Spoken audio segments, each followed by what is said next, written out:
mengadili. 1. Menyatakan terdakwa atas nama Ricky Rizal telah terbukti secara sah dan meyakinkan bersalah melakukan tindak pidana turut serta melakukan pembunuhan berencana.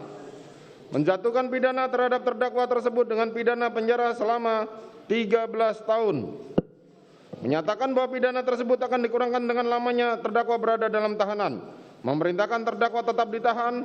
Menyatakan barang bukti dikembalikan kepada jaksa penuntut umum untuk digunakan di perkara lain. Menetapkan supaya terdakwa dibebani membayar biaya perkara sebesar Rp5.000. Silakan duduk. Demikianlah diputuskan dalam sidang permusyawaratan Majelis Hakim Pengadilan Negeri Jakarta Selatan pada hari Kamis tanggal 9 Februari 2023 oleh kami Wahyu Iman Santoso sebagai Hakim Ketua, Morgan Simanjuntak dan Alimin Ribut Sujono masing-masing sebagai Hakim Anggota. Putusan mana diucapkan dalam sidang terbuka untuk umum pada hari Selasa tanggal 14 Februari 2023 oleh Hakim Ketua tersebut didampingi oleh Hakim Anggota tersebut, dibantu oleh Saudara Aprisno SH.MH